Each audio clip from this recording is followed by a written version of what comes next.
दोस्तों कैसे हैं आप सभी। आशा करती हूँ आप सभी बहुत अच्छे हैं और अपना ख्याल रख रहे हैं। राधा रानी अपनी कृपा आप सब पर बनाए रखें। दोस्तों आज हम बात करेंगे वैशाख अमावस्या पर किए जाने वाले उपाय की। सबसे महत्वपूर्ण उपाय ये है कि पीपल के वृक्ष के नीचे कुछ चीजें हैं जिनको कि आपको दबा देना है, मिट्टी को हल्का सा हटा के उसके अंदर। इससे क्या होगा कि आपके धन की स्थिति बहुत अच्छी हो जाएगी और दूसरी चीज कि आपके जीवन में जो भी समस्याएं हैं वो समाप्त हो जाएंगी। तो सारी वीडियो में बताऊंगी और सबसे पहले बताऊंगी कि वैशाख अमावस्या के दिन शिव जी की पूजा आपको कैसे करनी है, क्या चढ़ाना है, सारे नियम बताऊंगी।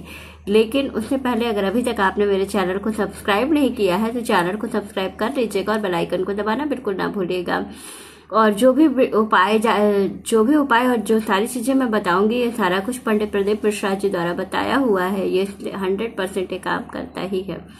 तो आपको ध्यान से इसको सुनना है और पूरी वीडियो को देखना है, फिर ही आपको समझ आएगा कि करना क्या है।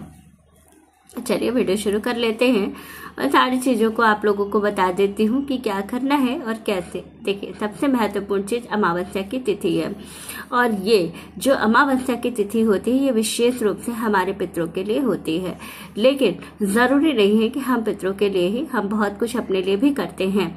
लेकिन कहा जाता है कि पितरों के तृप्त रहने पर ही हमें सारे सुखों की प्राप्ति होती है।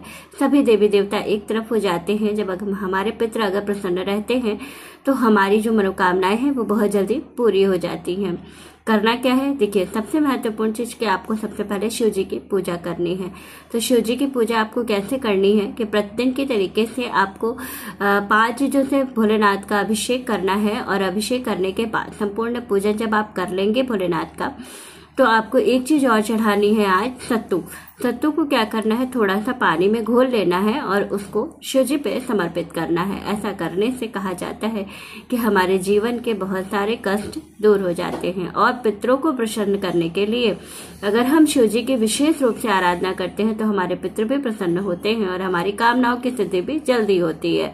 तो इसका भी ध्यान रखना है कि भोलेनाथ को प्रसन्न भी करना है और पितरों को भी तृप्त रखना है। दूसरी चीज ये है कि आज के दिन अगर आप काली तिल चढ़ाते हैं, यानी कि अमावस्या के दिन अगर आप शिव जी पे काली तिल चढ़ाते हैं तो हमें भी मोक्ष की प्राप्ति होती है। और सत्तू चढ़ाने से हमारी जो वैतरणी नदी, मृत्यु के बाद जो हमें वैतरणी नदी पार करनी होती है वो हम इजिली पार कर लेते हैं। क्योंकि सबसे ज्यादा कष्टदायक वही होता है, क्योंकि जीवन के सारे जो कष्ट होते हैं वो शिव जी के और चित्रगुप्त जी के खाते में लिखे हुए होते हैं।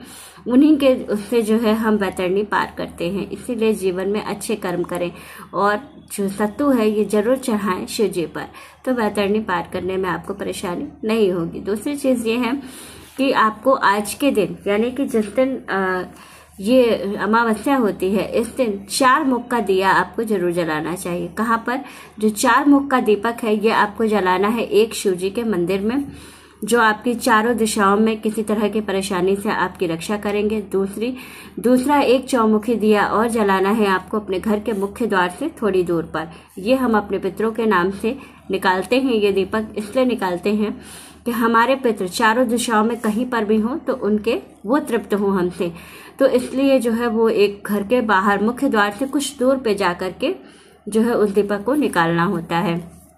शाम के समय में आपको क्या करना है, पीपल के वृक्ष के नीचे जाना है, एक तिल का तेल का दीपक लगाना है और एक कार्य और करना है कि जो है अपने घर से खड़ी हल्दी लेके जाइएगा। खड़ी हल्दी एक ही चाहिए, एक खड़ी हल्दी और एक सुपारी और एक सिक्का और थोड़ी सी काली तिल, चुटकी भर, ज्यादा नहीं। इन सभी को एक सफेद पेपर में आपको बांध लेना है और जाना है पीपल के वृक्ष के पास। वहां जाकर के सबसे पहले जल अर्पित करना है और थोड़ा सा मिट्टी को हटा लेना है और फिर उसके अंदर उस पेपर को रख करके अपनी मनोकामना कहते हुए ऊपर से मिट्टी को फिर से कवर कर देना है। इससे क्या होगा, और फिर वहां पर जहां पर आपने उसको दबाया है सुपारी और इसको हल्दी को, वहीं पर उसी के ऊपर जहां आप मिट्टी को बराबर करेंगे उसी के ऊपर आपको एक तिल के तेल का दीपक लगाना है और अपनी मनोकामना कहनी है। तो आपकी जो मनोकामना है वो बहुत जल्दी पूरी हो जाती है। और दूसरी चीज कि आपकी जो धन संबंधी समस्या है वो बहुत जल्दी समाप्त हो जाती है। तो ये करें जरूर, ये 100% काम करने वाला उपाय है। तो इसको जरूर ध्यान रखें कि इसको जरूर करना है आपको पीपल के वृक्ष में जाकर के शाम के समय में ये कार्य आपको प्रदोष काल में करना है, यानी कि 5:15 से 7:15 के बीच में ये कार्य आपको कर लेना है। तो इसी तरह से आपको पीपल के वृक्ष का उपाय करना है और शिव जी की पूजा विशेष रूप से जरूर करनी है। तो वीडियो अच्छी लगे, जानकारी अच्छी लगे तो चैनल को सब्सक्राइब कीजिएगा, वीडियो को लाइक शेयर जरूर कीजिएगा और प्यारा सा कमेंट जरूर कीजिएगा। और इसके बाद अगर आपकी और कोई क्वेरी है, कोई क्वेश्चन है तो आप मुझे कमेंट कर सकते हैं, मैं उसका रिप्लाई करने की 100% कोशिश करूंगी। राधे राधे दोस्तों।